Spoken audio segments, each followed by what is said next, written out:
जय हिंद दोस्तों, स्वागत है आप सभी का आपके अपने YouTube channel general study mode में। तो चलिए आज का हम लोग का जो क्लास होगा वह चैप्टर वाइज, जो कि कभी केमिस्ट्री का और फिजिक्स का, ये सबका अलग अलग रहेगा। आज का चैप्टर जो है वह केमिस्ट्री का है, धातु और उनके यौगिक यानी कि मेटल एंड देयर कंपाउंड्स। तो इससे रिलेटेड जो भी आपका प्रश्न बनता है, लगभग 110-15 प्रश्न इसमें है, उससे सारा रिलेटेड जो होगा धातु और उनके यौगिक से, वह सारा आपका रिवीजन हो जाएगा।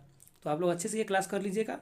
और चलिए ज़्यादा समय नहीं लेंगे, एग्ज़ाम का टाइम चल रहा है आप लोगों का, तो आप लोग अच्छे से क्लास कर लीजिएगा। तो चलिए शुरू करते हैं। आप लोगों का पहला प्रश्न है, और अगर आपके पास अगर बुक है तो अच्छी बात है, अगर बुक नहीं होगा तो इसका पीडीएफ हम डाल देंगे, और वीडियो के नीचे डिस्क्रिप्शन में जाके आप टेलीग्राम का लिंक मिलेगा आपको, उससे जाके ज्वाइन करके और डाउनलोड कर लीजिएगा पीडीएफ, और अच्छे से रिवीजन कर लीजिएगा। चलिए शुरू करते हैं। पहला प्रश्न है आपका 1 नंबर। चलिए देखते हैं क्या है प्रश्न।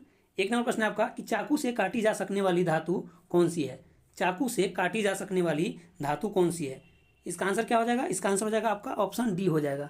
क्या हो जाएगा? ऑप्शन डी, यानी कि सोडियम पोटेशियम, ये सब जो है यह चाकू से काटी जा सकने वाली धातु है। और ये सब जो धातु है, सोडियम, पोटेशियम, रुबिडियम, ये सबको यानी कि ऑक्सीजन से अभिक्रिया कर लेता है, इसीलिए इसको मिट्टी के तेल में रखा जाता है। चलिए अगला प्रश्न देखेंगे। 2 नंबर प्रश्न है, सोडियम धातु को रखा जाता है। अभी हम आप लोगों को बताएं पहले प्रश्न में कि सोडियम क्या है? अभिक्रियाशील, अधिक अभिक्रियाशील धातु है। तो इसको यानी ऑक्सीजन से, हमेशा यह ऑक्सीजन से अभिक्रिया कर लेता है, इसीलिए इसे मिट्टी के तेल में रखा जाता है। आंसर क्या हो जाएगा इसका? ऑप्शन सी हो जाएगा, मिट्टी का तेल हो जाएगा। चलिए अगले प्रश्न पर चलते हैं। अगला प्रश्न आपका है 3 नंबर। चलिए 3 नंबर प्रश्न है आपका।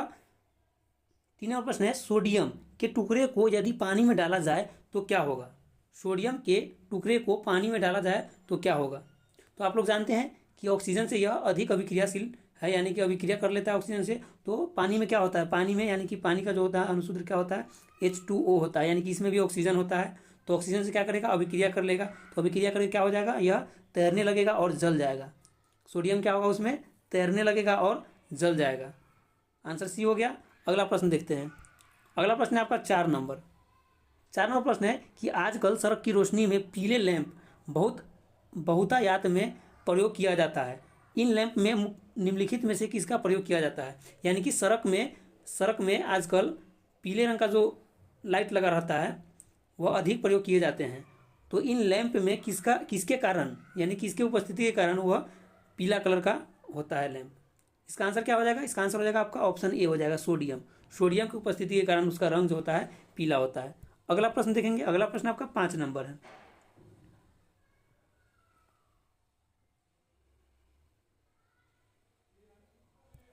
पांच नंबर प्रश्न है आपका, बोरेक्स लवण का रासायनिक सूत्र क्या होता है। बोरेक्स लवण का रासायनिक सूत्र क्या होता है। बोरेक्स लवण का रासायनिक सूत्र क्या होता है। बोरेक्स को क्या कहते हैं? बोरेक्स को सुहागा के नाम से भी जाना जाता है। सुहागा के नाम से भी बोरेक्स को जाना जाता है। इसका रासायनिक सूत्र यहाँ पर पूछा गया है, तो इसका रासायनिक सूत्र आपका ऑप्शन ए हो जाएगा। Na2B4O7 इंटू 10H2O हो जाएगा। Na2B4O7 इंटू 10H2O हो जाएगा, ऑप्शन ए हो जाएगा। चलिए अगला प्रश्न देखेंगे। अगला प्रश्न आपका 6 नंबर है।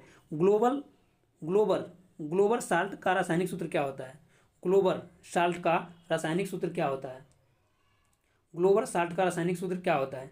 इसका आंसर हो जाएगा आपका ऑप्शन बी हो जाएगा। ऑप्शन बी, सोडियम सल्फेट हो जाएगा, इंटू 10H2 हो जाएगा। Na2SO4 इंटू 10H2O, यानी कि sodium sulphate into 10H2O, sodium sulphate into 10H2O। चलिए अगला प्रश्न देखेंगे। अगला प्रश्न है आपका 7 नंबर। 7 नंबर प्रश्न है कि सोडा लाइम किसका मिश्रण है। सोडा लाइम किसका मिश्रण है। सोडा लाइम किसका मिश्रण है। इसका आंसर हो जाएगा आपका ऑप्शन बी हो जाएगा, सोडियम हाइड्रोक्साइड और कैल्शियम ऑक्साइड का हो जाएगा मिश्रण। सोडा लाइम जो है वह सोडियम हाइड्रोक्साइड और कैल्शियम ऑक्साइड का मिश्रण होता है। अगला प्रश्न है आपका 8 नंबर। 8 नंबर प्रश्न है कि धोने का रासायनिक सूत्र क्या होता है। धोने वाला जो सोडा होता है उसका रासायनिक सूत्र क्या होता है। रासायनिक सूत्र क्या होता है धोने वाला सोडा का, यानी कि धोबन सोडा, जिसे क्या कहते हैं? वॉशिंग पाउडर कहते हैं। इसका आंसर हो जाएगा आपका सोडियम कार्बोनेट हो जाएगा, ऑप्शन बी हो जाएगा, बी सोडियम कार्बोनेट, यानी कि Na2CO3 इंटू 10H2 होता है, ऑप्शन बी हो जाएगा, ऑप्शन बी। अगला प्रश्न है आपका 9 नंबर। 9 नंबर प्रश्न है आपका कि कास्टिक सोडा का रासायनिक सूत्र क्या होता है। कास्टिक सोडा का रासायनिक सूत्र क्या होता है। कास्टिक सोडा को क्या कहते हैं, सोडियम हाइड्रोक्साइड कहते हैं, सोडियम हाइड्रोक्साइड, यानी कि ऑप्शन ए हो जाएगा आपका NaOH हो जाएगा, NaOH सोडियम हाइड्रोक्साइड। अगला प्रश्न है 10 नंबर, बेकिंग सोडा का रासायनिक सूत्र क्या होता है। बेकिंग सोडा यानी कि खाने वाला सोडा, खाने वाला सोडा क्या कहते हैं, बेकिंग सोडा कहते हैं। और इसका रासायनिक सूत्र क्या होता है, इसका आंसर हो जाएगा आपका सोडियम बाइकार्बोनेट हो जाएगा। इसका रासायनिक नाम क्या होता है, सोडियम बाइकार्बोनेट होता है। और इसका रासायनिक सूत्र क्या हो जाएगा, इसका रासायनिक सूत्र हो जाएगा आपका ऑप्शन डी हो जाएगा, NaHCO3 हो जाएगा, सोडियम बाइकार्बोनेट, यानी कि इसे हम सोडियम हाइड्रोजन कार्बोनेट भी कहते हैं, सोडियम हाइड्रोजन कार्बोनेट। चलिए अगला प्रश्न देखेंगे। अगला प्रश्न है आपका 11 नंबर। 11 नंबर प्रश्न है कि हाइपो का रासायनिक सूत्र पूछा जा रहा है। हाइपो का रासायनिक सूत्र पूछा जा रहा है आपको। 11 का क्या होगा आंसर, इसका आंसर देख लेते हैं। इसका आंसर होगा आपका ऑप्शन ए हो जाएगा, सोडियम यानी कि Na2H2O3 इंटू 5H2O हो जाएगा, 5H2O हो जाएगा, ऑप्शन ए हो जाएगा, ऑप्शन ए। आप लोग एक बार PDF डाउनलोड कर लीजिएगा या आपके पास बुक होगा तो देख लीजिएगा एक बार, उसके बाद वीडियो देख के उसके बाद उसको मिला लीजिएगा उसमें से, तब देखिएगा आप लोगों का जितना इसमें प्रश्न पूछा गया है वो सब याद हो जाएगा। और ये सब प्रश्न जो है एग्जाम में कहीं ना कहीं इसमें से पूछा ही जाता है प्रश्न। आप चाहे इसके लिए BSSC का जो 10+2 का है, बिहार SSC का, उसके लिए उसमें भी साइंस ज़रूरत है। फिर इधर रेलवे में आपको टेक्नीशियन हो गया, RPF हो गया, या रेलवे का अगला जो एग्ज़ाम है ALP का CBT 2, उसमें भी साइंस आपको ज़रूरत है। सभी के लिए यह अच्छा है, चैप्टर वाइज है आपका, पूरा एक चैप्टर आपका क्लियर हो जाएगा। चलिए अगला प्रश्न है आपका 12 नंबर। 12 नंबर प्रश्न है आपका कि साधारण नमक का अणुसूत्र क्या होता है। साधारण नमक का अणुसूत्र क्या होता है, इसका आंसर हो जाएगा आपका ऑप्शन ए हो जाएगा, सोडियम क्लोराइड होता है, सोडियम क्लोराइड, NaCl। अगला प्रश्न आपका 13 नंबर। 13 नंबर प्रश्न है आपका 13 नंबर, साधारण नमक है, यानी कि साधारण नमक, वहाँ पर अणुसूत्र पूछा गया, रासायनिक सूत्र पूछा गया था, और यहाँ पर पूछा गया उसका रासायनिक नाम। क्या हो जाएगा आंसर, इसका आंसर हो जाएगा आपका ऑप्शन डी हो जाएगा, सोडियम क्लोराइड हो जाएगा, सोडियम क्लोराइड हो जाएगा। चलिए अगला प्रश्न पर चलते हैं। अगला प्रश्न है आपका 14 नंबर। 14 नंबर प्रश्न है कि फोटोग्राफी में प्रयोग किए जाने वाले हाइपोविलियन का रासायनिक नाम क्या होता है। हाइपोविलियन का रासायनिक नाम क्या होता है, इसका आंसर हो जाएगा आपका ऑप्शन सी हो जाएगा, sodium thiosulphate, sodium thiosulphate, sodium thiosulphate हो जाएगा। और अगर इसमें पूछा जाएगा कि फोटोग्राफी में यानी कि फोटोग्राफी में जो ब्लैक एंड व्हाइट जो होता है वह किसके कारण होता है, उसमें होता है सिल्वर ब्रोमाइड के कारण, सिल्वर ब्रोमाइड के कारण होता है, सिल्वर ब्रोमाइड के कारण। अगला प्रश्न है आपका 15 नंबर। 15 नंबर प्रश्न है आपका कि बेकिंग सोडा का रासायनिक नाम क्या होता है। बेकिंग सोडा का रासायनिक नाम, जिसे कहते हैं खाने वाला सोडा कहते हैं, उसका रासायनिक नाम, अभी रासायनिक सूत्र उसका देखे हैं कि NaHCO3 होता है। क्या होता है, NaHCO3 होता है, NaHCO3 इसका रासायनिक सूत्र होता है। इसका रासायनिक नाम क्या होता है, सोडियम बाइकार्बोनेट होता है, ऑप्शन बी हो जाएगा, सोडियम बाइकार्बोनेट। चलिए अगला प्रश्न देखेंगे। अगला प्रश्न है आपका 16 नंबर। 16 नंबर प्रश्न है कि धोबन सोडा का रासायनिक नाम क्या होता है। धोबन सोडा का रासायनिक नाम, धोबन सोडा का रासायनिक सूत्र क्या होता है, पहले उसका नाम ही देख लेते हैं, क्या होता है उसका नाम, सोडियम कार्बोनेट होता है, सोडियम कार्बोनेट, यानी कि ऑप्शन ए में है आपका सोडियम कार्बोनेट। और इसका रासायनिक सूत्र होता है Na2CO3 इंटू होता है 10H2O होता है, 10H2O होता है, 10H2O होता है, Na2CO3 इंटू 10H2O होता है, 10H2O। चलिए अगला प्रश्न देखेंगे। अगला प्रश्न है आपका 17 नंबर। 17 नंबर प्रश्न है कि समुद्री जल में सर्वाधिक मात्रा में पाया जाने वाला लवण कौन सा है। समुद्री जल में सर्वाधिक पाया जाने वाला लवण क्या है। तो आप जानते हैं कि समुद्री जल जो होता है वह खारा जल होता है, यानी कि लवणीय होता है, और लवणीय होने का उसमें कारण क्या है, उसमें सोडियम क्लोराइड की उपस्थिति के कारण। तो यहाँ पूछा जा रहा है कि सर्वाधिक लवण जो होता है समुद्री जल वह किसके कारण, तो ऑप्शन ए में आपका है सोडियम क्लोराइड, सोडियम क्लोराइड यानी कि NaCl के कारण होता है, NaCl के कारण, ऑप्शन ए हो जाएगा। अगला प्रश्न है आपका 18 नंबर। सोडियम हाइड्रोक्साइड सूत्र वाले रासायनिक यौगिक का सामान्य नाम क्या है। यानी कि यहाँ पर आपका रासायनिक सूत्र दिया गया है और इसका रासायनिक नाम पूछा जा रहा है, क्या हो जाएगा, सोडियम हाइड्रोक्साइड। सोडियम हाइड्रोक्साइड किसे कहते हैं, तो कास्टिक सोडा को, ऑप्शन ए हो जाएगा, कास्टिक सोडा को क्या कहते हैं, सोडियम हाइड्रोक्साइड के नाम से जाना जाता है। चलिए अगला प्रश्न देखेंगे आपका 19 नंबर।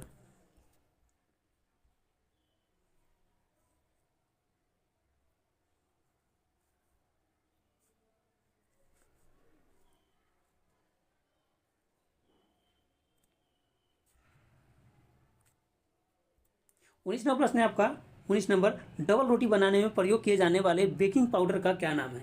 बेकिंग पाउडर का नाम क्या है? यानी कि डबल रोटी, यानी कि रोटी जो बनाते हैं उसमें रोटी को फूलने के लिए या उसमें मुलायम होने के लिए उसे जो उसमें मिलाया जाता है बेकिंग पाउडर, उसका रासायनिक नाम क्या है? उसका रासायनिक नाम पूछा गया है।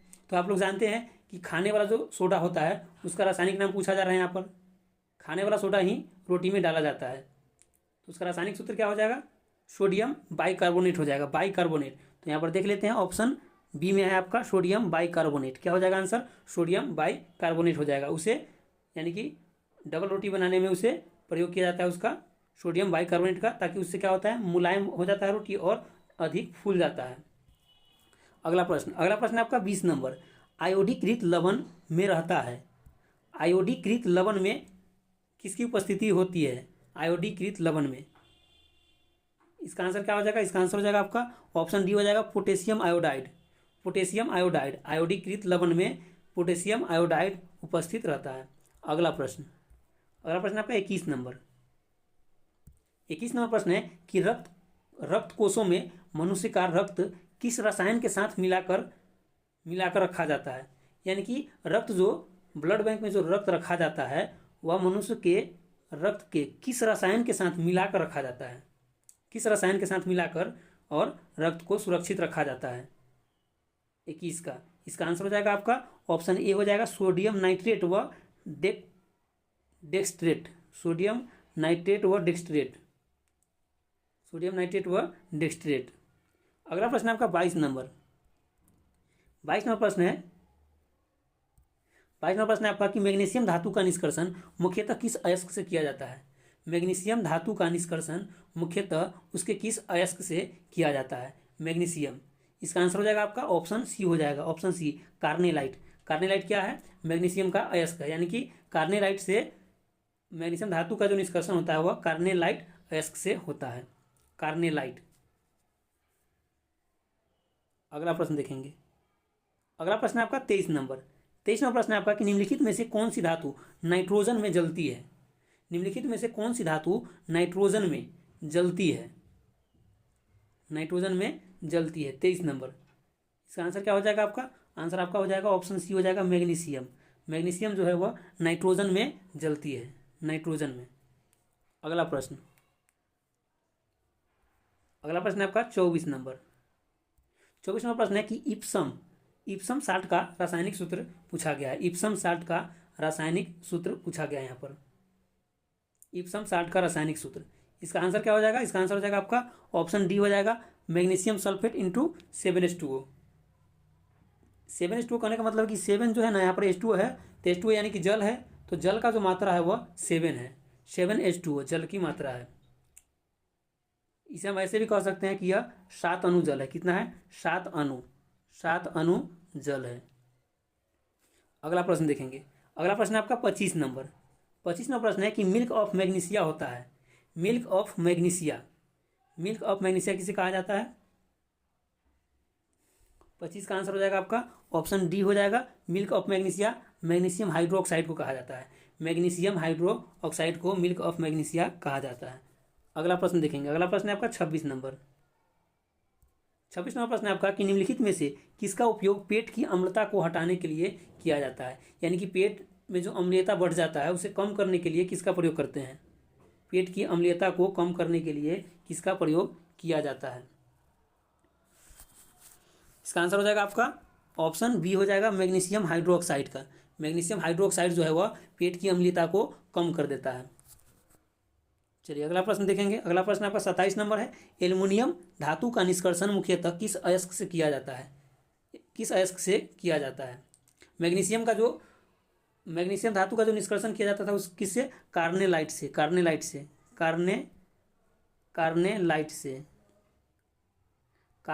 और यहाँ पर एल्युमिनियम का पूछा गया है, तो एल्युमिनियम का क्या हो जाएगा? एल्युमिनियम का हो जाएगा आपका बॉक्साइट हो जाएगा। यानी कि एल्युमिनियम का प्रमुख अयस्क जो है वह क्या है, बॉक्साइट है। और एल्युमिनियम धातु का निष्कर्षण भी बॉक्साइट अयस्क से ही किया जाता है, बॉक्साइट। अगला प्रश्न देखेंगे। अगला प्रश्न है आपका 28 नंबर। 28 नंबर प्रश्न है आपका कि बॉक्साइट से एल्युमिनियम धातु का निष्कर्षण किया जाता है, यानी कि एल्युमिनियम धातु का निष्कर्षण बॉक्साइट अयस्क से किया जाता है, लेकिन किस विधि के द्वारा किया जाता है, यहाँ पर इसका विधि पूछा गया है। यानी कि आपको इसमें रिलेटेड प्रश्न रहेगा, ताकि आपका छूटेगा नहीं प्रश्न, चाहे वो रासायनिक सूत्र हो, रासायनिक नाम हो, या उसका व्यापारिक नाम हो, सब इसमें पूछा गया है। इसलिए आपके लिए बहुत अच्छा है, बहुत बेटर वीडियो है। आप लोग देखिएगा एक बार, उसके बाद अपनी प्रतिक्रिया को कमेंट के माध्यम से दीजिएगा। चलिए सर, क्या हो जाएगा आंसर 28 का, बॉक्साइट से एल्युमिनियम धातु का निष्कर्षण किया जाता है किस विधि के द्वारा।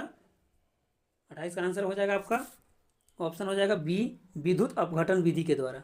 यानी कि बॉक्साइट से एल्युमिनियम का जो निष्कर्षण होता है वह विद्युत अपघटन के द्वारा होता है। चलिए अगला प्रश्न देखेंगे 29 नंबर। निम्नलिखित में से किस धातु का भूप्रपट्टी में सर्वाधिक बाहुल्य है, यानी कि भूप्रपट्टी में, पृथ्वी के भूप्रपट्टी में सर्वाधिक मात्रा में पाया जाने वाला धातु कौन सा है। आंसर हो जाएगा आपका ए हो जाएगा, एल्युमिनियम हो जाएगा। एल्युमिनियम सर्वाधिक मात्रा में धातु के मात्रा में, धातु के, यानी कि अगर धातु पूछा जाएगा तो एल्युमिनियम हो जाएगा, और ऐसे अगर पूछा जाएगा तत्व अगर पूछा जाएगा तो तत्व में क्या हो जाएगा, सबसे अधिक ऑक्सीजन पाया जाता है। ऑक्सीजन के बाद आपको पाया जाता है सिलिकॉन, उसके बाद पाया जाता है एल्युमिनियम। लेकिन अगर धातु पूछेगा तो एल्युमिनियम हो जाएगा। अगला प्रश्न देखेंगे। अगला प्रश्न है आपका 30 नंबर।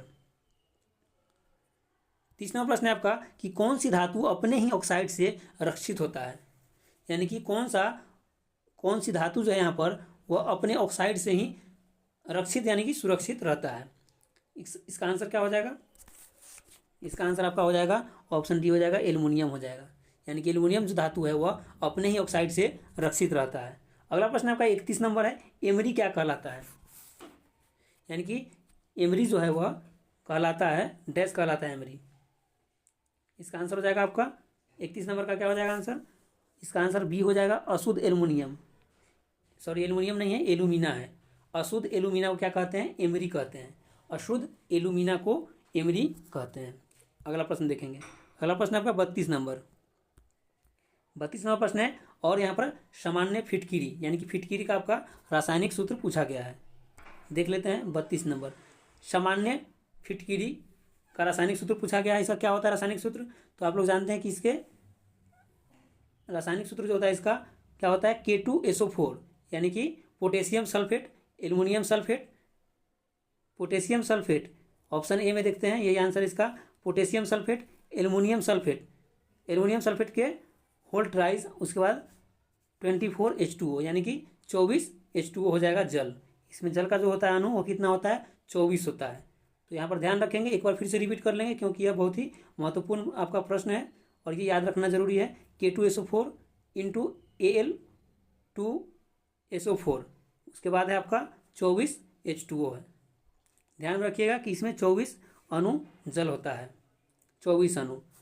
और K2 यानी कि पोटेशियम सल्फेट हो गया आपका, ये ध्यान में आपका रहेगा, पोटेशियम सल्फेट। उसके बाद हो गया एल्युमिनियम सल्फेट। एल्युमिनियम सल्फेट में क्या है, इसके यानी कि एल्युमिनियम सल्फेट के सल्फेट में 3 गुना है, यानी कि 3 गुना सल्फेट है, ये ध्यान में रखना है।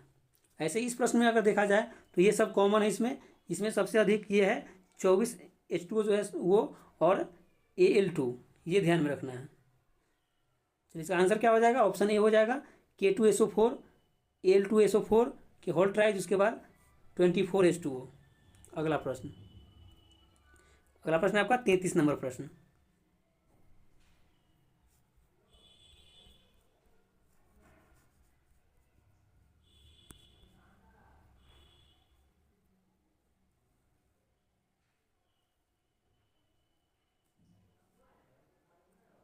चलिए 33 नंबर प्रश्न देखेंगे। क्या है प्रश्न, उपास्थि तथा अस्थियों के निर्माण और संपोषण में आवश्यक तत्व कौन सा है, यानी कि उपास्थि और अस्थियों के निर्माण में, संपोषण में आवश्यक तत्व कौन सा है, यानी कि हड्डियों में जो तत्व का प्रयोग किया जाता है या धातु का प्रयोग किया जाता है वो कौन सा है, कैल्शियम है। क्या है, ऑप्शन बी हो जाएगा, कैल्शियम का प्रयोग किया जाता है, कैल्शियम का। अगला प्रश्न है आपका 34 नंबर। प्लास्टर ऑफ पेरिस का रासायनिक सूत्र क्या होता है, प्लास्टर ऑफ पेरिस का रासायनिक सूत्र क्या होता है। इसका आंसर हो जाएगा आपका ऑप्शन बी हो जाएगा, ऑप्शन बी हो जाएगा। यहाँ पर आपको समझ में नहीं आएगा यहाँ पर कि इसका जो होता है प्लास्टर ऑफ पेरिस का क्या होता है, calcium sulphate CaSO4 into half H2O होता है, H2O। लेकिन आप देखेंगे यहाँ पर ऑप्शन में आपको नहीं मिलेगा, हाफ H2O नहीं मिलेगा। क्यों नहीं मिलेगा? क्योंकि यहाँ पर कैल्शियम सल्फेट जो है, यहाँ पर हाफ जो है यहाँ पर ये गुना में रहता है, तो ये दो जो है यहाँ पर आपको गुना होकर यहाँ पर आ गया है, कैल्शियम से पहले 2 आ गया है, ये वाला 2 आ गया है ये, इसीलिए आपको नहीं मिलेगा। इसलिए आप ध्यान में रखिएगा कि ये सूत्र होता है इसका, और गुना करके उसको 2 को कहाँ पर ले आया है, कैल्शियम से पहले। तो आंसर ध्यान में रखिएगा, ये हो जाएगा कैल्शियम सल्फेट H2O, यानी कि हाफ जो है इसका 2 गुना करके यहाँ पर ले आया। यहाँ पर जो गुना में है 2, 1/2 होगा, ये गुना होके यहाँ आ गया है, आंसर बी हो जाएगा। अगला प्रश्न देखेंगे। अगला प्रश्न है आपका 35 नंबर। 35 नंबर प्रश्न है क्विक लाइम का रासायनिक सूत्र क्या होता है? क्विक लाइम का रासायनिक सूत्र क्या होता है? 35 का आंसर हो जाएगा आपका ऑप्शन ए हो जाएगा, कैल्शियम ऑक्साइड। कैल्शियम ऑक्साइड जो होता है क्विक लाइम का रासायनिक सूत्र होता है। और कैल्शियम ऑक्साइड को क्या कहते हैं? बिन बुझा चूना कहते हैं। बिन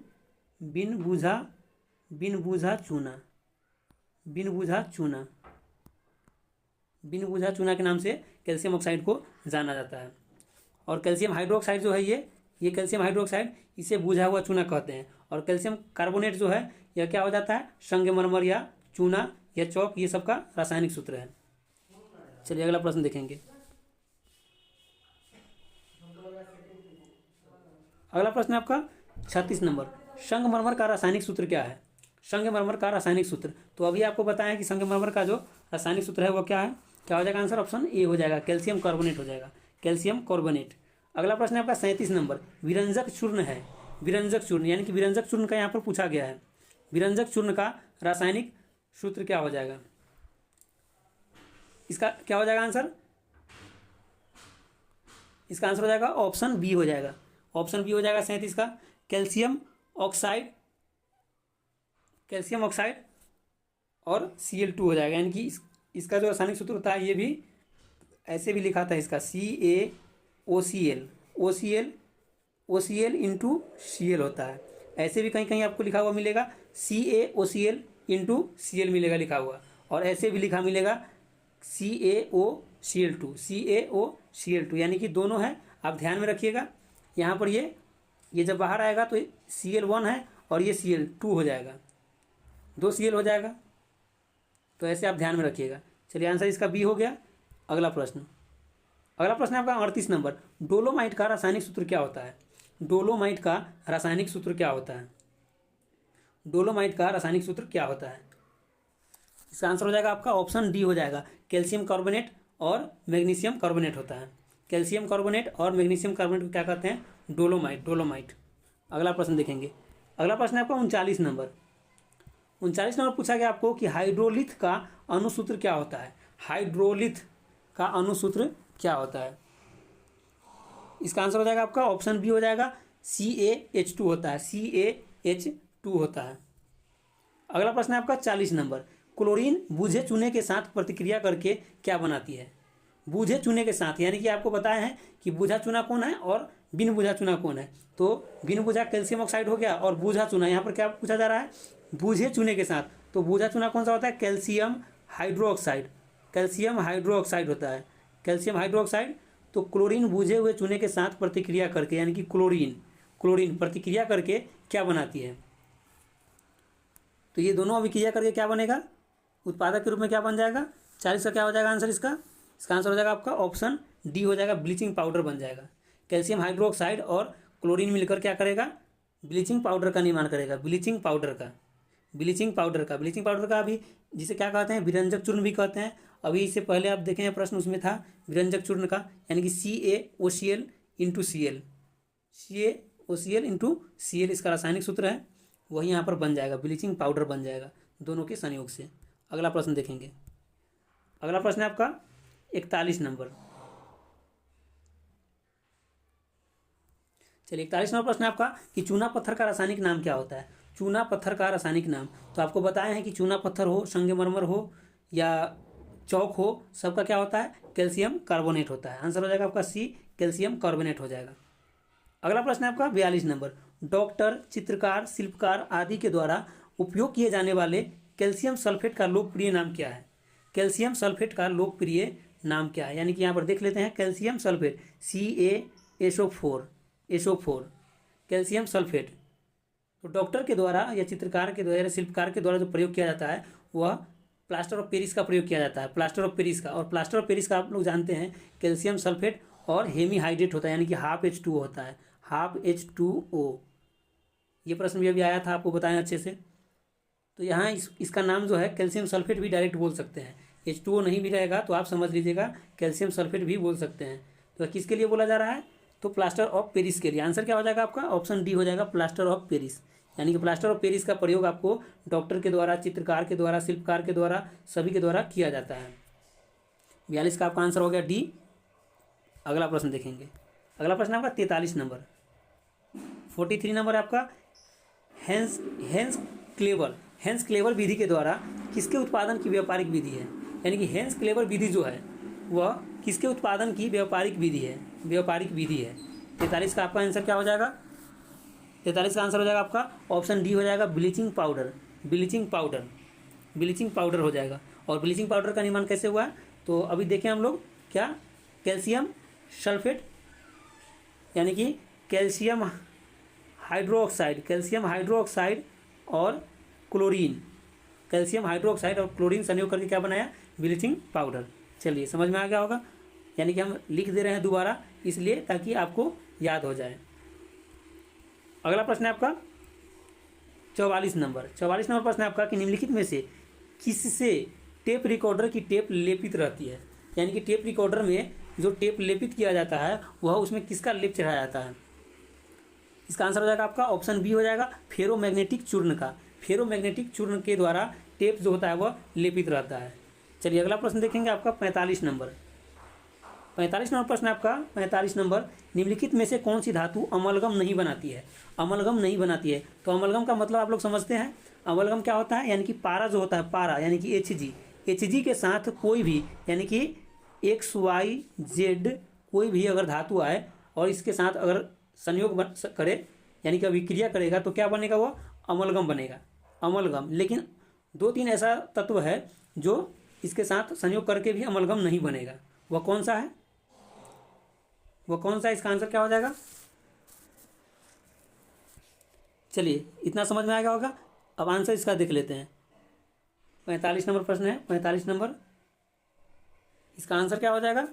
इसका आंसर आपका हो जाएगा ऑप्शन डी हो जाएगा, लोहा हो जाएगा। लोहा के अलावा आपको पीट यानी कि प्लेटिनम और टंगस्टन प्लेटिनम हो गया, टंगस्टन हो गया और टेंटेलम होता है। ये सब जो होता है ये 3, ये ध्यान में रखिएगा, 2 ही ध्यान में रखिए, प्लेटिनम, टंगस्टन और लोहा। ये हो गया लोहा, प्लेटिनम, टंगस्टन। ये 3 जो होता है क्या करता है? अमलगम नहीं बनाता है। चलिए अगला प्रश्न देखेंगे। अगला प्रश्न आपका 46 नंबर है, लोहे पर जंग लगने पर लोहे का भार क्या होता है? लोहे पर जंग लगने के बाद उसके भार में क्या परिवर्तन होता है? इसका आंसर हो जाएगा आपका ऑप्शन ए हो जाएगा, भार जो है उसका अधिक हो जाएगा। लोहे पर जब जंग लगेगा तो लोहे का वजन जो है वह भार बढ़ जाएगा। और उसकी अगर आयु की बात करें यानी कि लोहे की आयु क्या हो जाएगी? तो आयु घट जाएगी, यानी कि आयु घट जाएगी। अगला प्रश्न देखेंगे। अगला प्रश्न है आपका 47 नंबर प्रश्न है आपका कि लोहे में जंग लगने में बना पदार्थ कौन सा है? यानी कि यहाँ पर आप लोग देख लिए कि लोहे जो है वो उसमें जंग लगता है तो उसकी आयु क्या होती है? घट जाती है। उसका वजन क्या होता है? बढ़ जाता है। अब यहाँ है कि लोहे में जंग लगने में बना पदार्थ कौन सा होता है? यानी कि लोहा जब जंग लग जाता है उसके बाद उस पदार्थ को क्या कहते हैं? इसका आंसर क्या हो जाएगा? आपका ऑप्शन डी हो जाएगा, फेरिक एवं फेरस ऑक्साइड हो जाएगा। लोहे में जो जंग लगने वाला पदार्थ है वह फेरिक एवं फेरस ऑक्साइड है। चलिए नेक्स्ट प्रश्न देखेंगे। आपका प्रश्न है, लोहे में जंग लगने की क्रिया किसकी सहायता से होती है? चलिए आपका जंग लगने से संबंधित सभी प्रश्न यहाँ पर क्लियर हो जाएगा। यानी कि लोहे में जो जंग लगता है वह किसकी सहायता से लगता है? तो चलिए इसका आंसर हो जाएगा आपका जल और ऑक्सीजन, यानी कि जल और ऑक्सीजन की सहायता से लगता है। और जंग लगने का जो कारक होता है वह कौन सा होता है? ऑप्शन ऊपर है, ऊपर वाला प्रश्न देखें 47 नंबर, उसमें क्या था? फेरिक एवं फेरस ऑक्साइड। यानी कि जंग लगने पर बना पदार्थ जो होता है वो कौन होता है? फेरिक एवं फेरस ऑक्साइड होता है। और जंग लगने का मुख्य कारण क्या होता है? तो जल एवं ऑक्सीजन के संपर्क से लोहे में जंग लगता है, और जंग से बचाव के लिए लोहे पर किसका लेप चढ़ाते हैं, तो जिंक का लेप चढ़ा देते हैं। इससे क्या होता है, लोहे का बचाव होता है। और आयु के बारे में जान गए कि लोहे का आयु जो होगा वह क्या हो जाएगा, घट जाएगा, आयु घट जाएगा, लेकिन वजन जो है वह वजन यानी कि वेट जो है क्या हो जाएगा, बढ़ जाएगा। चलिए अच्छे से सब यानी कि सब रिलेट करके और तब पढ़ेंगे ताकि आपको भी याद हो जाए अच्छे से। अगला प्रश्न देखेंगे। अगला प्रश्न है आपका 49 नंबर। 49 नंबर प्रश्न है आपका कि लोहे की शुद्धतम रूप क्या है, लोहे की शुद्धतम रूप क्या कहलाता है। इसका आंसर हो जाएगा आपका ऑप्शन बी हो जाएगा पिटवा लोहा। पिटवा लोहा जो है वह लोहे की शुद्धतम रूप है। चलिए अगला प्रश्न देखेंगे 49 नंबर, सॉरी 49 हो गया, 50 नंबर प्रश्न देखेंगे। 50 नंबर,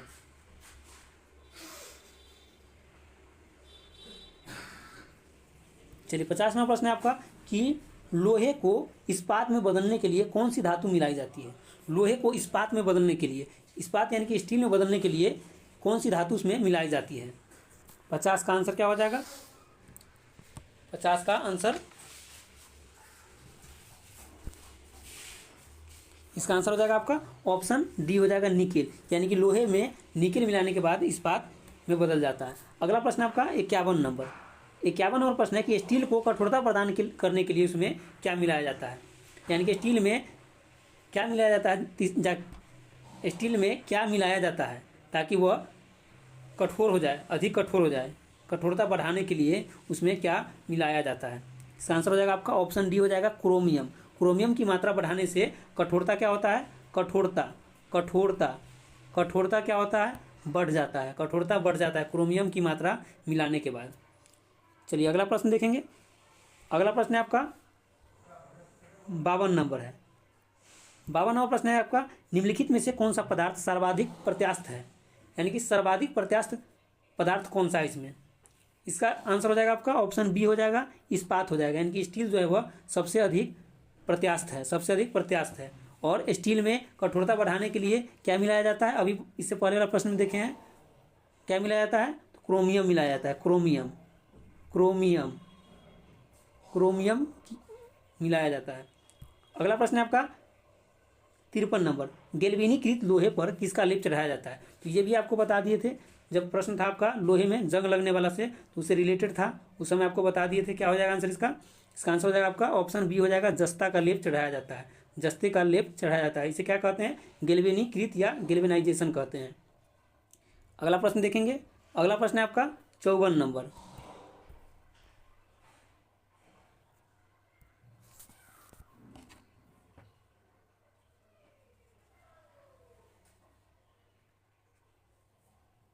चौवनवा प्रश्न आपका कि हरा कशिश यानी कि ग्रीन विट्रियोल का रासायनिक सूत्र क्या होता है। ग्रीन विट्रियोल का रासायनिक सूत्र क्या होता है, ग्रीन विट्रियोल का रासायनिक सूत्र क्या होता है। इसका आंसर क्या हो जाएगा, इसका आंसर हो जाएगा आपका ऑप्शन सी हो जाएगा फेरस सल्फेट इंटू 7H2O होता है। फेरस सल्फेट इंटू 7H2O इसका रासायनिक सूत्र होता है, हरा कशिश का फेरस सल्फेट इंटू 7H2O। अगला प्रश्न है आपका 55 नंबर, झूठा सोना के नाम से भी जाना जाता है, यानी कि फॉल्स गोल्ड के नाम से किसे जाना जाता है, फॉल्स गोल्ड के नाम से किसे जाना जाता है। इसका आंसर हो जाएगा आपका ऑप्शन बी हो जाएगा, ऑप्शन बी हो जाएगा, यानी कि FeS2। FeS2 को क्या कहते हैं, झूठा सोना या फॉल्स गोल्ड कहते हैं। चलिए अगला प्रश्न देखेंगे। अगला प्रश्न आपका है 56 नंबर। 56वां प्रश्न है कि मोहर लवण का रासायनिक सूत्र क्या होता है। मोहर यानी कि मोहर साल्ट का रासायनिक सूत्र क्या होता है, मोहर साल्ट का रासायनिक सूत्र क्या होता है। इसका आंसर हो जाएगा आपका ऑप्शन बी हो जाएगा फेरस सल्फेट इंटू, यानी कि फेरस सल्फेट और ammonium sulphate, ferrous sulphate ammonium sulphate into 27H2O, ferrous sulphate aluminium sulphate into 7H2O। आप लोग एक बार अच्छे से सुनिए और एक बार खुद से दोहराइए और आपको याद हो जाएगा क्या है, ferrous sulphate into ammonium sulphate into 27H2O क्या है, मोहर लवण का रासायनिक सूत्र है, मोहर लवण का रासायनिक सूत्र है। चलिए अगला प्रश्न देखेंगे। अगला प्रश्न आपका 57 नंबर, रक्त तप्त लौह पर जलवाष्प प्रवाहित करने पर प्राप्त होता है, यानी कि रक्त जो है वह तप्त लौह पर जलवाष्प प्रवाहित करने पर क्या प्राप्त होता है, क्या प्राप्त होता है। क्या हो जाएगा आंसर इसका आंसर हो जाएगा आपका ऑप्शन सी हो जाएगा, हाइड्रोजन प्राप्त होता है, हाइड्रोजन। 57 का आंसर क्या हो जाएगा, सी हो जाएगा, हाइड्रोजन। अगला प्रश्न देखेंगे, अगला प्रश्न है आपका 58 नंबर। चलिए 58 नंबर प्रश्न है आपका कि निम्न में कौन विद्युत अचुंबकीय है, यानी एक होता है चुंबकीय, एक होता है प्रतिचुंबकीय, एक होता है अनुचुंबकीय। अचुंबकीय कहने का मतलब है कि यह क्या है, प्रतिचुंबकीय, प्रतिचुंबकीय है, प्रतिचुंबकीय। क्या हो जाएगा, यहाँ पूछा जा रहा है इनमें से कौन विद्युत अचुंबकीय यानी कि प्रतिचुंबकीय है। तो आप जानते हैं कि निकेल, क्रोमियम, कोबाल्ट ये सब क्या है, ये सब चुंबकीय होता है, ये सब चुंबकीय होता है। आंसर क्या हो जाएगा इसका आंसर हो जाएगा आपका ऑप्शन डी हो जाएगा, ऑप्शन डी हो जाएगा, तांबा। तांबा क्या है, अचुंबकीय है। अगला प्रश्न देखेंगे 59 नंबर प्रश्न है आपका, 59 नंबर नीला थोथा। नीला थोथा यानी कि इससे पहले क्या देखे थे हम लोग, ग्रीन थोथा यानी कि हरा थोथा देखे थे, तो उसका रासायनिक सूत्र भी देख लिए हैं। अब नीला थोथा का देख लेंगे, यानी कि ब्लू विट्रियोल का रासायनिक सूत्र, ब्लू विट्रियोल। नीला थोथा का रासायनिक सूत्र क्या था, नीला थोथा का फेरस सल्फेट था, फेरस सल्फेट, फेरस सल्फेट था। और यहाँ है नीला थोथा, तो हरा का उधर याद रखिएगा, हरा, नीला और एक सफ़ेद होता है।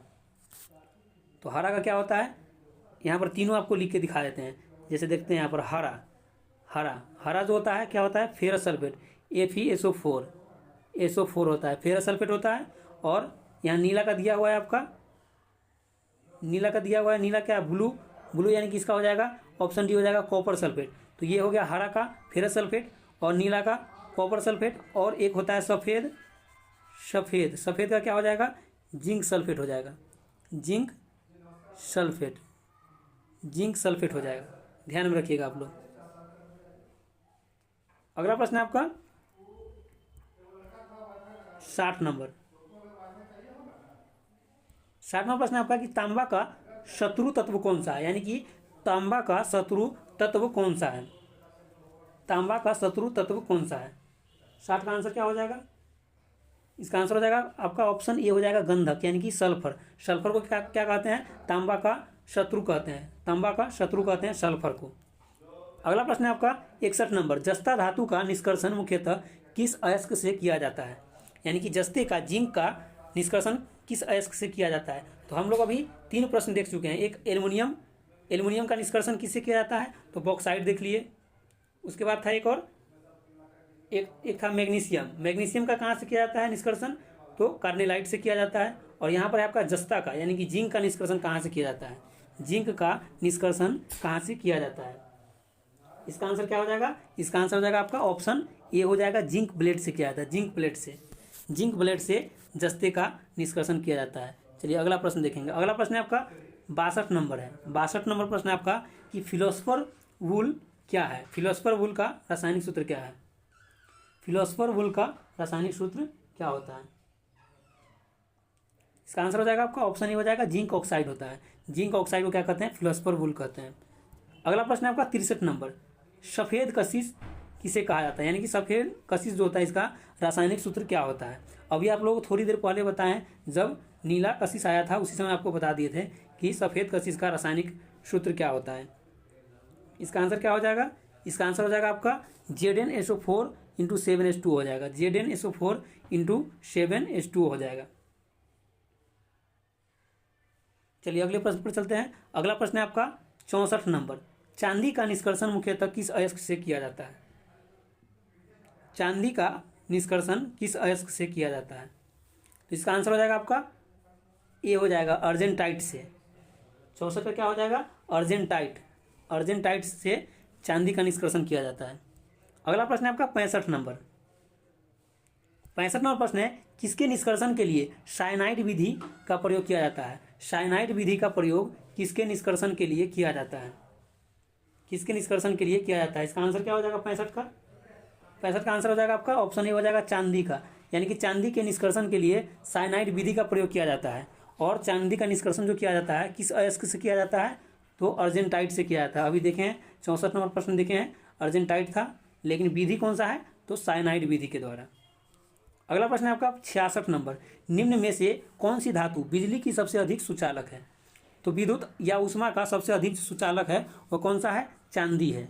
चांदी सबसे अधिक सुचालक है। चांदी की बात यानी कि चांदी के बाद जो अगर बात करें तो सोना हो जाएगा। अगर चांदी नहीं रहेगा तो उसमें सोना हो जाएगा आंसर। चलिए, चांदी हो गया इस प्रश्न का आंसर। अगला प्रश्न देखेंगे 67 नंबर। 67 नंबर प्रश्न पे हम लोग आ गए हैं। चलिए, प्रश्न है आपका 67 नंबर, लूनर कास्टिक का रासायनिक सूत्र। लूनर कास्टिक का रासायनिक सूत्र क्या होता है? लूनर कास्टिक का रासायनिक सूत्र क्या होता है? क्या हो जाएगा 67 का आंसर? इसका आंसर आपका हो जाएगा ऑप्शन बी हो जाएगा, सिल्वर नाइट्रेट। लूनर कास्टिक का रासायनिक सूत्र होता है सिल्वर नाइट्रेट होता है। सिल्वर नाइट्रेट AgNO3 होता है, AgNO3। चलिए, अगला प्रश्न आप देखेंगे 68 number, horn silver. Horn silver का रासायनिक सूत्र क्या होता है? हॉर्न सिल्वर का रासायनिक सूत्र क्या होता है? इसका आंसर आपका हो जाएगा ऑप्शन ए हो जाएगा, silver chloride. Silver chloride AgCl horn silver का रासायनिक सूत्र होता है, AgCl। AgCl लूनर कास्टिक का क्या होता है? सिल्वर नाइट्रेट होता है। अगला प्रश्न देखेंगे। अगला प्रश्न है 69 नंबर। 69वां प्रश्न है कि निम्नलिखित में से कौन सी धातु सदैव मुक्त अवस्था में पाई जाती है? सदैव मुक्त अवस्था में पाई जाने वाली धातु कौन सी है? 69 का आंसर हो जाएगा आपका ऑप्शन ए हो जाएगा, सोना हो जाएगा। सोना हो जाएगा, क्योंकि आप लोग जानते हैं कि पारा जो है, पारा क्या करता है? पारा यानी कि ऑक्सीजन या किसी भी तत्व से संयोग करके क्या बना लेता है? अमलगम। अमलगम अमल अमलगम अमलगम का निर्माण कर लेता है। और नियोन जो है यह निष्क्रिय है। नियोन गैस जो है आपको किसमें? बल्ब में पाया जाता है नियोन गैस। और यूरेनियम ये सब किसी न किसी से अभिक्रिया कर लेता है, इसीलिए इसे मुक्त अवस्था में नहीं माना जाता है। और ये सोना जो है यह मुक्त अवस्था में माना जाता है, जिसके कारण क्या होता है? सोने से आभूषण का भी निर्माण किया जाता है, ताकि यह किसी से अभिक्रिया न कर सके। अगला प्रश्न है आपका 70 नंबर, सबसे अधिक लचीली और पीटकर पत्थर बनाए जाने योग्य धातु कौन सा है? सबसे अधिक लचीली और पीटकर पत्थर बनाए जाने योग्य धातु कौन सा है? तो इसका आंसर हो जाएगा आपका ऑप्शन ए हो जाएगा, सोना हो जाएगा। सोना यानी कि सोने को पीटकर अधिक लचीली और यानी कि अधिक लंबी पत्थर बनाया जा सकता है, अधिक पतले पत्थर बनाया जा सकता है सोने को पीटकर। या अगर कहेगा इसमें कि सबसे अधिक लंबा तार खींचा जा सकता है, उसमें भी क्या हो जाएगा? सोना ही हो जाएगा। अगला प्रश्न आपका 71 नंबर। 71 नंबर प्रश्न है आपका,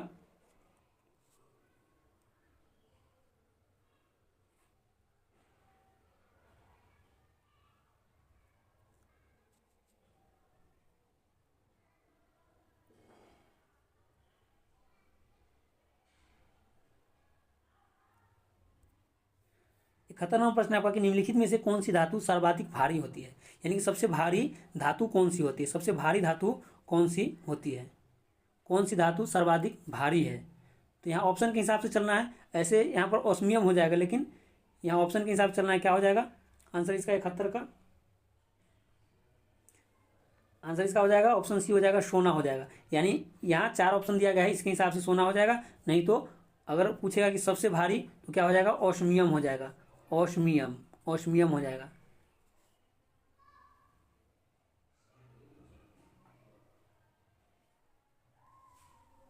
चलिए, अगला प्रश्न देखेंगे।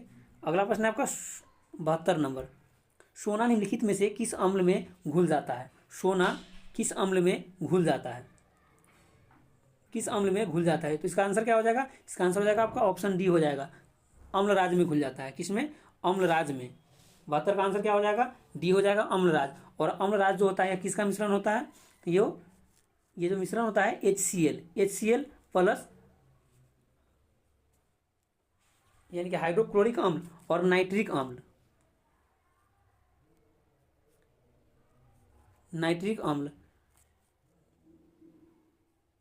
HCl प्लस नाइट्रिक अम्ल, ये दोनों का मिश्रण होता है क्या? अम्लराज होता है। और इसमें HCl जो होता है 3 और नाइट्रिक अम्ल 1 के अनुपात में मिलाया जाता है। 3 और 1 के अनुपात में मिलाया जाता है। ये भी आपको पूछा जाएगा कभी कभी। 3 और 1 के रेशियो में मिलाया जाता है अम्लराज में, हाइड्रोक्लोरिक अम्ल और नाइट्रिक अम्ल। चलिए अगला इसका आंसर क्या हो जाएगा, इसका आंसर आपका डी हो जाएगा, अम्लराज। अगला प्रश्न देखेंगे। अगला प्रश्न आपका 73 नंबर, बेवकूफ़ों का सोना यानी कि फोल्स गोल्ड के नाम से जाना जाता है। फोल्स गोल्ड के नाम से किसे जाना जाता है, फोल्स गोल्ड के नाम से किसे जाना जाता है। इसका आंसर हो जाएगा आपका ऑप्शन ए हो जाएगा, पायराइट्स हो जाएगा, पायराइट्स हो जाएगा, पायराइट्स। पायराइट्स को क्या कहते हैं, बेवकूफ़ों का सोना कहते हैं। चलिए अगला प्रश्न है आपका 74 नंबर। 74वां प्रश्न है कि पारा का निष्कर्षण किया जाता है। पारा का यानी कि एच जी का निष्कर्षण जो है वह किया जाता है किससे, एच जी का निष्कर्षण किससे किया जाता है। इसका आंसर हो जाएगा आपका ऑप्शन सी हो जाएगा, सीने बार अयस्क से किया जाता है। पारा का निष्कर्षण सीने बार अयस्क से किया जाता है। और आप जानते हैं कि पारा जो है वह किसी से अभिक्रिया करके क्या बनाता है, किसी से अभिक्रिया करके क्या बनाता है, अमलगम बनाता है। अमलगम, अमलगम, अमलगम का निर्माण करता है। और कौन सा पदार्थ है या तत्व या धातु है जिसे अभिक्रिया करके वह अमलगम नहीं बनाएगा। तो आप लोगों को बताया उस प्रश्न में कि उसमें क्या हो जाएगा, आयरन हो जाएगा। आयरन यानी कि लोहा और प्लेटिनम हो जाएगा। लोहा, प्लेटिनम और टंगस्टन, लोहा, प्लेटिनम और टंगस्टन, ये तीन आप ध्यान में रखिएगा। लोहा, प्लेटिनम और टंगस्टन से नहीं करेगा। अगला प्रश्न 75वां प्रश्न है आपका, निम्नलिखित में से कौन एक द्रव धातु है, कौन एक द्रव धातु है, यानी कि धातु है लेकिन वह द्रव अवस्था में होता है।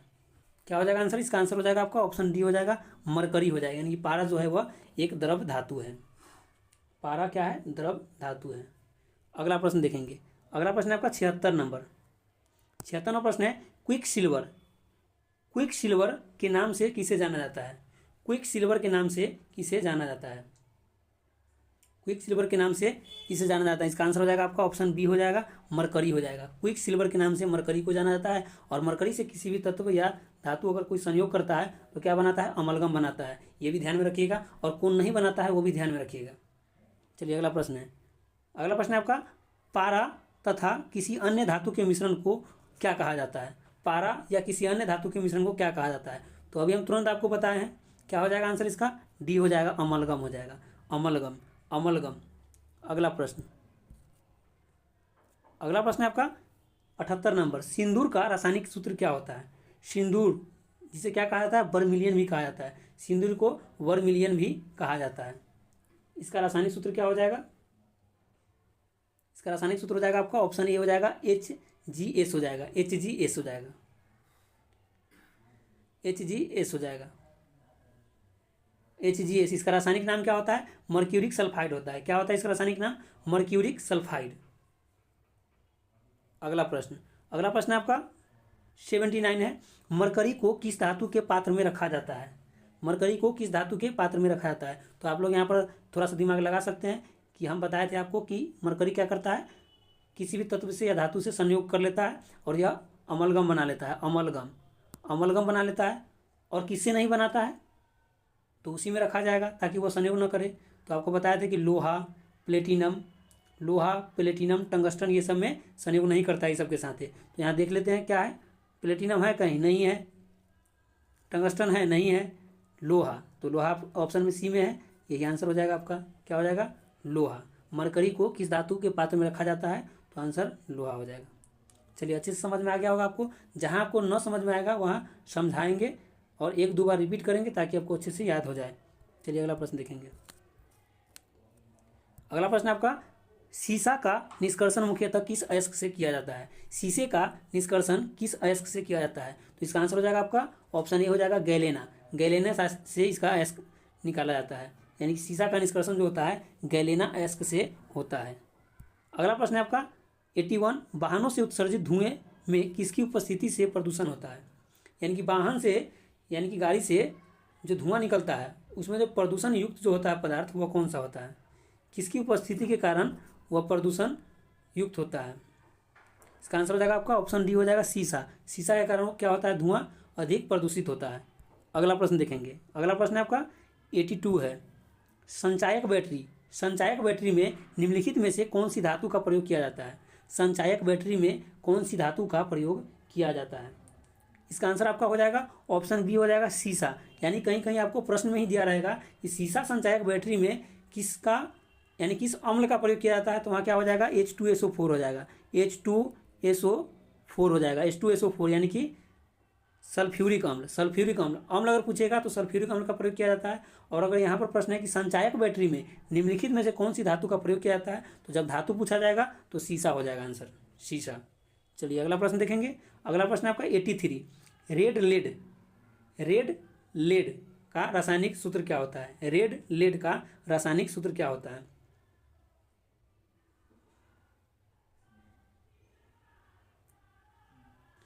इसका क्या हो जाएगा रासायनिक सूत्र, इसका हो जाएगा आंसर आपका ऑप्शन सी हो जाएगा, Pb3O4, Pb3O4 हो जाएगा, Pb3O4 हो जाएगा। अगला प्रश्न देखेंगे। अगला प्रश्न है आपका 84 हो जाएगा, 84 नंबर प्रश्न देखेंगे।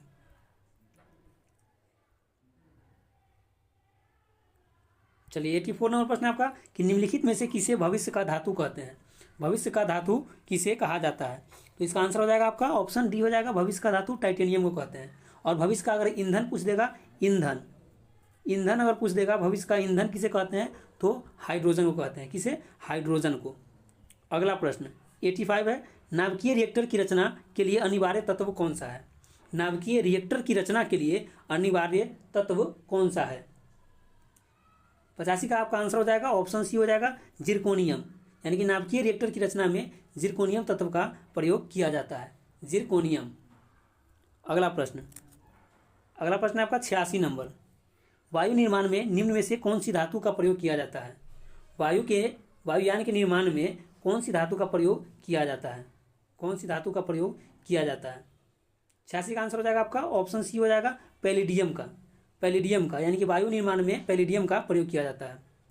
अगला प्रश्न है आपका 87, कौन सी धातु कमरे के ताप पर द्रव अवस्था में पाया जाता है। यानी कमरे के ताप पर द्रव अवस्था में पाया जाता है। कमरे का ताप कितना होता है, औसतन जो तापमान होता है 27 डिग्री सेल्सियस होता है कमरे का तापमान, और उतना ही तापमान पर क्या होता है, वह द्रव अवस्था में हो जाता है, द्रव अवस्था में, यानी कि द्रव अवस्था में पाया जाता है। इसका आंसर क्या हो जाएगा 87 का, इसका आंसर हो जाएगा ऑप्शन सी, गैलियम हो जाएगा, गैलियम। यानी कि गैलियम जो है वह कमरे के तापमान पर ही द्रव अवस्था में पाया जाता है।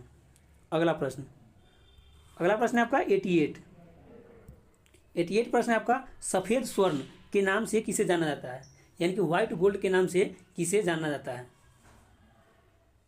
व्हाइट गोल्ड के नाम से किसे जाना जाता है। इसका आंसर हो जाएगा आपका ऑप्शन बी हो जाएगा, प्लेटिनम।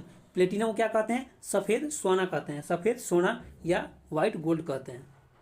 अगला प्रश्न है आपका 89, निम्नांकित में कौन कठोरतम धातु है। यानी कि सबसे कठोर धातु कौन सा है, सबसे कठोर धातु। इसमें आंसर हो जाएगा आपका ऑप्शन सी हो जाएगा, प्लेटिनम। सबसे कठोर धातु जो है वह प्लेटिनम होता है। और यहाँ पर अगर आपको रहेगा लिखा हुआ पदार्थ रहेगा, पदार्थ, यानी कि सबसे अधिक कठोर जो पदार्थ होता है वो कौन सा हो जाएगा, हीरा हो जाएगा। ध्यान में रखिएगा आप लोग, पदार्थ अगर पूछे तो हीरा हो जाएगा, और धातु अगर पूछे धातु तो क्या हो जाएगा, प्लेटिनम हो जाएगा। चलिए अगला प्रश्न देखेंगे। अगला प्रश्न है आपका 90 नंबर, विद्युत बल्ब का तंतु किसका बना होता है। विद्युत बल्ब जो होता है उसमें तंतु जो होता है वह किसका बना होता है। इसका आंसर हो जाएगा आपका ऑप्शन डी हो जाएगा, टंगस्टन का बना होता है, टंगस्टन का। चलिए अगला प्रश्न देखेंगे। अगला प्रश्न है 91, निम्नलिखित में से कौन सी धातु अर्धचालक की भांति ट्रांजिस्टर में प्रयोग किया जाता है। कौन सी धातु का प्रयोग अर्धचालक के रूप में ट्रांजिस्टर में प्रयोग किया जाता है, ट्रांजिस्टर में प्रयोग किया जाता है। इसका आंसर हो जाएगा आपका ऑप्शन बी हो जाएगा, जर्मेनियम। यानी कि अर्धचालक के रूप में किसका प्रयोग किया जाता है, अर्धचालक के रूप में किसका प्रयोग किया जाता है, जर्मेनियम हो गया, सिलिकॉन हो गया, जर्मेनियम, सिलिकॉन, आर्सेनिक, ये सब जो है क्या है, अर्धचालक के रूप में प्रयोग किया जाता है। चलिए नेक्स्ट प्रश्न देखेंगे। नेक्स्ट प्रश्न है आपका 92 है। 92 नंबर प्रश्न है कि नाभिकीय रिएक्टर में न्यूट्रॉन नियंत्रक के रूप में किसका प्रयोग किया जाता है। नाभिकीय रिएक्टर में न्यूट्रॉन को नियंत्रित करने के लिए किसका प्रयोग किया जाता है, न्यूट्रॉन को नियंत्रित करने के लिए किसका प्रयोग किया जाता है। इसका आंसर हो जाएगा आपका ऑप्शन सी हो जाएगा, कैडमियम और बोरॉन के छड़ का प्रयोग किया जाता है न्यूट्रॉन को नियंत्रित करने के लिए। चलिए अगला प्रश्न देखेंगे। अगला प्रश्न है आपका, निम्नलिखित में से किस रेडियोधर्मी तत्व की किरणों का कैंसर के उपचार में प्रयोग किया जाता है। यानी किस रेडियोधर्मी तत्व, रेडियोधर्मी तत्व का प्रयोग कैंसर के उपचार में किया जाता है, कैंसर के उपचार में किया जाता है। इसका आंसर क्या हो जाएगा? 93 का आपका आंसर हो जाएगा ऑप्शन डी हो जाएगा, कोबाल्ट का। कोबाल्ट 60 का प्रयोग करते हैं, कोबाल्ट 60 का प्रयोग किया जाता है। रेडियोधर्मी तत्व है यह, कैंसर के उपचार में इसका प्रयोग किया जाता है। चलिए अगला प्रश्न देखेंगे। अगला प्रश्न है आपका 94 प्रश्न है आपका, नाभिकीय रिएक्टर में ईंधन का काम कौन करता है? नाभिकीय रिएक्टर में ईंधन का कार्य जो होता है वह यूरेनियम के द्वारा किया जाता है। ऑप्शन बी हो जाएगा, यूरेनियम के द्वारा ईंधन का कार्य किया जाता है। और नाभिकीय रिएक्टर में न्यूट्रॉन की छड़ को नियंत्रित कौन करता है? तो कैडमियम और बोरॉन की छड़ जो है वो क्या करता है? न्यूट्रॉन की गति को नियंत्रित करता है। अगला प्रश्न आपका 95 है, आतिशबाजी में हरा रंग किसकी उपस्थिति के कारण होता है? हरा रंग किसकी उपस्थिति के कारण होता है? इसका आंसर क्या हो जाएगा आपका? ऑप्शन सी हो जाएगा, बेरियम। बेरियम के कारण आपका हरा रंग होता है। और यहाँ पर सोडियम है, तो सोडियम के कारण क्या होता है? पीला रंग होता है। सोडियम के कारण पीला होता है। और स्ट्रोंशियम के कारण क्या होता है? लाल होता है, लाल। स्ट्रोंशियम के कारण लाल होता है। यानी कि तीनों यहाँ पर ध्यान रखिएगा आप लोग, पीला, हरा और लाल। यानी कि आतिशबाजी जैसे आप लोग फटाका उटाका जो देखते हैं, उसमें फटाका जो जलता है उसमें जो कलर निकलता है, धुएं के साथ जो आप कलर देखते हैं आतिशबाजी में, उसका जो कलर होता है वह अगर हरा होगा तो वह बेरियम के कारण होगा, और पीला होगा तो सोडियम के कारण होगा, और लाल होगा तो स्ट्रोंशियम के कारण होगा। चलिए तीनों याद रखिएगा। चलिए अगला प्रश्न देखेंगे। अगला प्रश्न उसी में का प्रश्न आपको पूछ दिया। यहाँ पूछा गया है, आतिशबाजी में चटक लाल रंग किसकी उपस्थिति के कारण होता है? तो लाल रंग आप लोगों को बता दिए क्या हो जाएगा इसका? स्ट्रोंशियम हो जाएगा। ऑप्शन डी हो जाएगा, स्ट्रोंशियम। चलिए अगला प्रश्न देखेंगे। अगला प्रश्न है आपका 97 है, सबसे भारी धातु कौन सा होता है? सबसे भारी धातु कौन सा होता है? इसका आंसर क्या हो जाएगा? ऑप्शन बी हो जाएगा, ओस्मियम हो जाएगा। ओस्मियम क्या हो जाएगा? सबसे भारी धातु हो जाएगा। अगला प्रश्न देखेंगे। अगला प्रश्न है आपका 98 नंबर प्रश्न है आपका कि प्याज लहसुन में गंध किस तत्व की उपस्थिति के कारण होता है? प्याज और लहसुन में जो गंध पाया जाता है वह किस तत्व की उपस्थिति के कारण? क्या हो जाएगा आंसर? इसका आंसर हो जाएगा आपका सी हो जाएगा, पोटेशियम हो जाएगा। पोटेशियम की उपस्थिति के कारण प्याज और लहसुन में क्या होता है? गंध पाया जाता है। अगला प्रश्न है आपका 99, निम्नलिखित में से कौन सा एक यशद पुष्प कहलाता है? यशद पुष्प कहलाता है। इसका आंसर क्या हो जाएगा? इसका आंसर आपका हो जाएगा जिंक ऑक्साइड। क्या हो जाएगा? जिंक ऑक्साइड को क्या कहते हैं? यशद पुष्प कहते हैं। यशद पुष्प के नाम से जाना जाता है जिंक ऑक्साइड। चलिए 99 हो गया। अब हम लोग सेंचुरी लगा देंगे। 100 नंबर देखते हैं प्रश्न।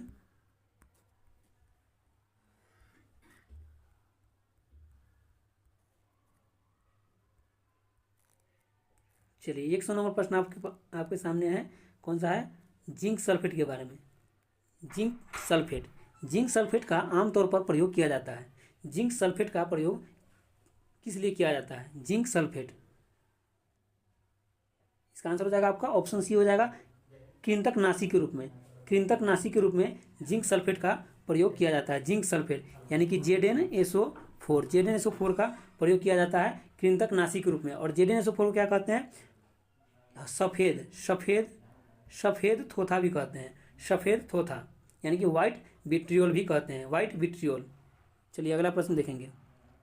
अगला प्रश्न है आपका 101 नंबर प्रश्न है, बर्तन बनाने में प्रयुक्त जर्मन सिल्वर एक एलॉय है, यानी कि वह मिश्र धातु है किसका? यहाँ पर सीधा सीधा पूछा गया कि जर्मन सिल्वर जो है वह किसका मिश्र धातु है? German silver. इसका आंसर क्या हो जाएगा? इसका आंसर आपका हो जाएगा ऑप्शन बी हो जाएगा, कॉपर, जिंक और निकेल का मिश्रण है। कॉपर, जिंक और निकेल का मिश्रण कौन है? German silver. और जर्मन सिल्वर का प्रयोग कहाँ किया जाता है? तो बर्तन बनाने में। यानी कि प्रश्न से भी आप ध्यान दे सकते हैं कि बर्तन बनाने में प्रयोग जर्मन सिल्वर, यानी जर्मन सिल्वर का प्रयोग बर्तन बनाने में करते हैं। और जर्मन सिल्वर का मिश्रण क्या होता है? तो यह कॉपर, जिंक और निकेल का मिश्रण होता है। चलिए आगे बढ़ेंगे। अगला प्रश्न आपका 2 नंबर। 102 है, लेकिन चलिए 2 मान के चलते हैं। 2 नंबर प्रश्न आपका, स्टील में कार्बन का प्रतिशत कितना होता है? यानी कि स्टील में कार्बन की प्रतिशत कितना पाया जाता है स्टील में? इसका आंसर क्या हो जाएगा? 102 का इसका आंसर हो जाएगा आपका ऑप्शन ए हो जाएगा 0.1 से 1.5 तक स्टील में कार्बन की मात्रा होती है स्टील में। अगला प्रश्न है आपका 3 नंबर, ऑडियो और वीडियो टेप पर कौन सा रासायनिक पदार्थ का लेप चढ़ाया जाता है? ऑडियो और वीडियो टेप पर, ऑडियो वीडियो टेप पर कौन सा रासायनिक पदार्थ का लेप चढ़ा रहता है? लेप चढ़ा रहता है। 3 नंबर का आंसर क्या हो जाएगा? इसका आंसर हो जाएगा आपका ऑप्शन ए हो जाएगा आयरन ऑक्साइड। आयरन ऑक्साइड का लेप चढ़ाया जाता है ऑडियो वीडियो टेप पर। अगला प्रश्न है आपका 4 नंबर,